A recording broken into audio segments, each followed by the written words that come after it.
A very hearty welcome to you again, Mr. President Rizwan Rahman. It is such a pleasure and an honor to have you back. Absolute pleasure, likewise, to be back on your show. All right, Rizwan, let's get started. So today we're going to be talking about the fiscal year 21-22 budget. My first question to you is, where does the budget shine? Over to you. First things first, I want to offer my sincere gratitude and heartfelt thanks to the Ministry of Finance, as well as the entire government. The first thing we saw was the national budget has reduced 2.5% corporate tax for both listed and non-listed companies. This was very important. And to encourage small investments through 1% company, the tax was reduced to 25%. And we saw certain things like the allocation of 10,000 crores to meet the pandemic needs and 6.8 crore doses of vaccines for vaccination. Now, interestingly, right now, the vaccination rollout has started heavily because we're receiving a lot of gifts from the tier 1 countries.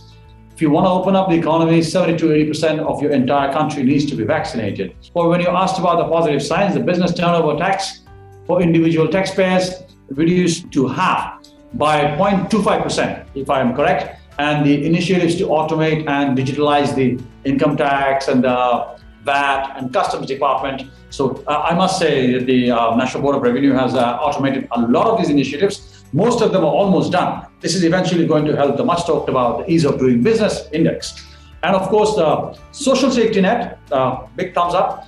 I think 107,614 crores in the social safety net. And of course, a 10-year tax exemption for training institutes and skills development. This will help us tackle the fourth industrial revolution. Much talked about unemployment that has severely gone up in the recent studies you've seen. And of course, there's a special tax exemption on RMG and textile, automobile, home appliances, and then agro industry, IT-enabled services, automobile industry, and health infrastructure as well. So you can build more hospitals and more health centers outside the major city corporations, of course, so to ensure the rural area healthcare system.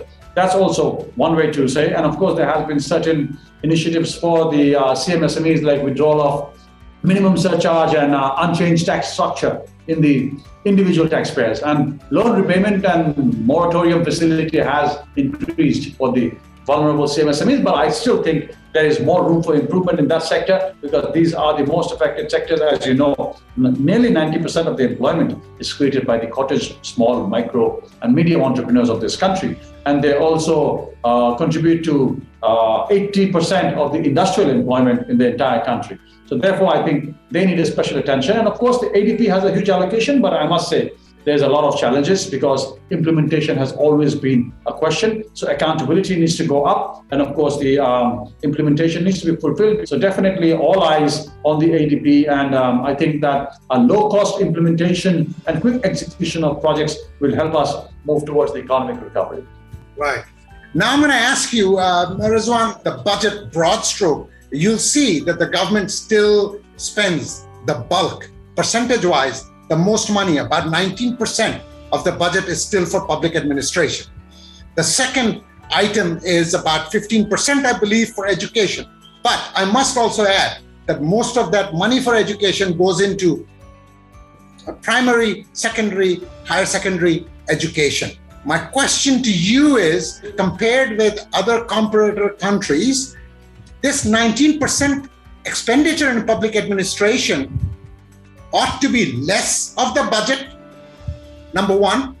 Number two, expenditure on education, even though from a budget perspective at 15% it looks very good, but when you look at it as a percentage of GDP and our aspiration to grow into an advanced economy, which means a transition to knowledge-based economy, my question is, where is the expenditure in R&D? Where is the expenditure in higher education? We ought to spend a whole lot more. Your views, Mr. President. Thank you. I think it was just a few months ago, we saw that not even 1% the universities are spending on research. And I held various dialogues in my capacity as president with various academia, think tank, and the education minister herself, that private sector, well, obviously, all the bureaucrats are always saying private sector must come forward. So 1% of the budget is spent of the education industry is not even 1% is spent. However, the leader in the market from the public university is Dhaka University and Broad, of course, needless to mention, they have been leading. And from the private universities is BRAC. Now, let's look at the business perspective. I am a businessman. I look at profits. I look at money.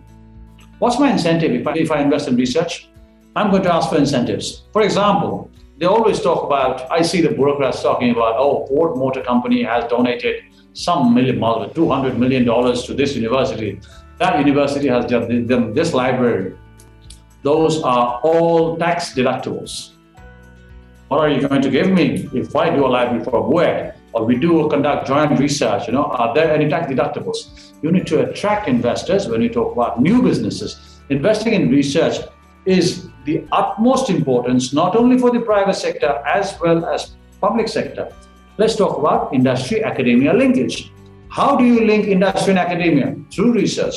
Now, people don't understand the importance of industry and academia. If you don't understand the importance of academia and industry, there is only one buzzword for you. Oxford, AstraZeneca. That's the power of industry and academia. Absolutely. If you don't think it's important, I have no idea what you think is important in life. So, of course, that should be the example. This industry and academia link is saving the world right now. Education sector needs to prioritize on digitization. Education sector needs to prioritize on edtech. We are talking about fintech now. Equally, edtech is also important. We need to have investments there. Try to influence the private sector to come in. Give them incentives. You are giving incentives to all those people who are already successful. I'm not saying don't incentivize all these exporters or the garment makers. You do that, but you do the same for domestic market as well. Just because you're earning dollars doesn't make you superior than someone who's employing more people and keeping investments. Like, for example, me as an investor, I do not earn a single dollar. I manufacture everything in Bangladesh. I sell everything in Bangladesh. I employ every Bangladeshi. That doesn't make me inferior than someone who's got an export trophy. I'm still employing over 900 people. That doesn't mean I'm employing 9,000 people, but that doesn't mean I'm irrelevant. So my point is, try to protect the domestic industries.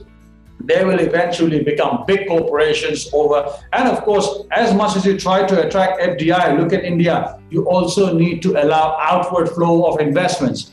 Because even if you're not allowing it, it's still happening. People are investing millions and billions of dollars abroad. People are just taking money in their pockets and running away. Might as well legalize it and tax them for it. If you allow me to invest, I will happily pay my taxes in Bangladesh and repatriate money. Maybe invest in a tech company in Singapore and maybe make $1 million from there and bring it back home. There's no problem. Even if you don't allow businesses are still doing it. How do you do that? Digitization. Well, there's the central bank, the National Board of Revenue, all online returns, tax submissions, all these come into account. I know these are completely separated from the topic we're discussing, but these are all relative. So please, yeah. Right. Rizwan, no, if you look at the budget, last budget, this budget as well, has been very friendly as far as the ICT area is concerned. With tax relaxation, tax holidays and what have you, the government is very, very pro ICT, so to speak. So yes, you're absolutely right. So my specific question was, the government is still heavy on the expenditure, percentage of the budget itself, heavy on public administration. It is, as a percentage, it is lean on social safety net. In healthcare, it is still not where it ought to be. You covered some of these. In R&D, the expenditure needs to be higher. In higher education, the expenditure needs to be higher. As well as, I believe, in healthcare, it could have been a little better. You're absolutely right. But when you say healthcare could have been a little better, do you really need it to be better, or do you really need it to be better executed? What I'm saying is, if you increase the budget, what happens? You and I suffer for it, because at the end of the day, who's going to pay for that? The taxpayers. The more bigger targets you have every year, the more pressure. Now, let's take it this way. The National Board of Revenue is always proudly saying we have 60 or 70 lakh tax registration. I would suggest stop saying that. Say you have 24 lakh people filing their taxes every year, not that 60, 70 lakhs. Maybe there's a lot of, you may have a number of companies which are registered, but if you don't file your returns, why does it matter? It doesn't matter. All of these companies are not filing returns. So what happens is, when our target goes up, automatically the pressure comes on the existing taxpayers. At the same time, the NBR is pressurizing the tax men in the different circles for a specific target. When he can't reach it, he tries to squeeze the existing taxpayers because this is what I have in my basket. So what you do is stop concentrating on tax bracket, go on tax net, widen your tax net. So the pressure comes down. You give more facilities to taxpayers. Instead of trying to protect the black money people, try to protect the people who are regularly paying taxes. Try to incentivize them and bring more people on the net. And you increase the tax ceiling to a much higher level. Because at the end of the day, a lot of people are now banking on the 6 lakhs or whatever the ceiling is. They are not declaring their taxes. Make it 20 lakhs. You have nothing to lose. Because if you have 20 lakhs, what happens is once you file the return, you're automatically on the record. So you know how much people are earning. They're still hiding it, so you have nothing to lose. You might as well let them be on the record. And eventually, once their businesses go up, you can tax them automatically. Similarly, you were talking about ITES. In this pandemic, the government placed a 15% ban on F-commerce. F-commerce industry is booming in Bangladesh right now. All the women entrepreneurs, all the women and the girls in the house, they are selling the clothes, they are selling food from their own kitchen. This is not the right time to impose these taxes. What happens is when you charge them way too much, they feel scared. They try to put their business back into the undeclared industry. No, let them come on the record. Look at Sri Lanka. Sri Lanka said up to $400 million, we're not going to charge on e-commerce. No taxes. Once our economy goes to a $500 million industry, then we'll go. But Bangladesh economy is $3.2 billion industry, e-commerce industry.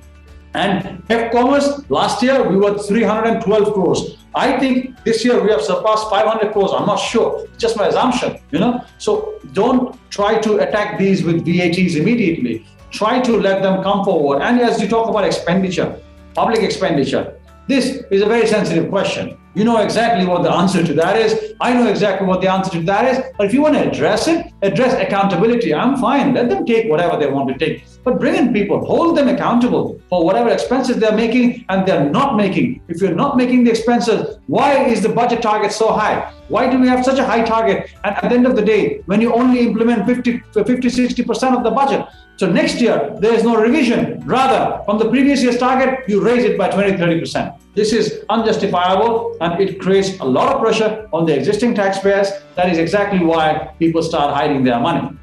Rizwan, I wish I had more time. It is just amazing. When we're talking about these interesting topics and stuff, how time flies. Can't thank you enough, Rizwan, for giving us your valuable time. I would like to thank our audience for joining us for this wonderful session. I end here with an invitation in advance to bring back Mr. Rizwan Rahman, the dynamic president of Dhaka Chamber of Commerce and Industry. So ladies and gentlemen, I hope you stay safe. I'll catch you soon in the next session. Bye-bye.